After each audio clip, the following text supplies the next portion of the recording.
So yeah, could you share more on, how you think about launching in new cities and maybe kind of like the pace that you've expanded? Yeah, so we actually have chilled out on the new geo launches for a couple of reasons. We stopped launching new markets about 3 years ago when we hit about 120. And the simple answer as to why is because we just felt like we weren't able to drive additional incremental demand in those cities. So the classic kind of paid marketing channels.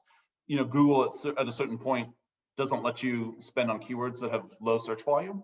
And if you're in cities that have 50,000 people populations, the incremental search volume for lawn services is not big enough. So we kind of capped it at that, and we focused on deepening in our existing geos, which I think was a good move because density is a big part of our value prop, right? But the playbook for launching was very straightforward. We would stand up a landing page, do all the SEO, and build all the requisite kind of content to help that page rank over time.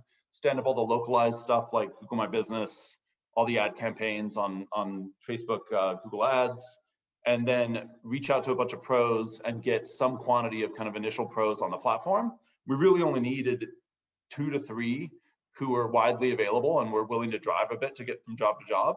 And once we had a couple of those on the platform, we flipped the switch on the paid demand side and got that flywheel spinning. And markets tended to, muddle around for about 3 to 4 months before, showing initial traction, and then would take off from there. So it was, a relatively straightforward process, not a lot of science or kind of crazy rigor to it. We did pick what markets we launched based on a little more analysis around demand, kind of search volume density in each geo, which we thought was a reasonable proxy for latent demand in that city. And then also we looked at NASA did this study that was designed to measure the hardscape areas of cities, and incidentally also measured the greenery coverage of markets very effectively and at a granular level. And it's like this open source data set that we could use to more or less approximate lawn density per market. And so we used some combination of that plus demand density on Google to signal where markets were richest and most promising.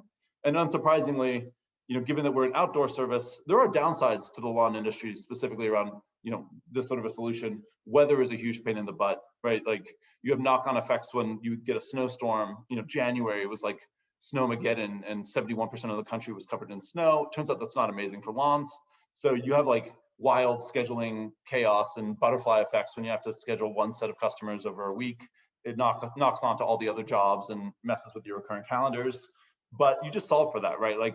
I think the grass is always greener when you look across the fence. And there are certainly industries that are better suited for marketplaces than others, but at the end of the day, we all have our own unique set of, hair pulling moments, and we deal with them. But yeah, that was the model.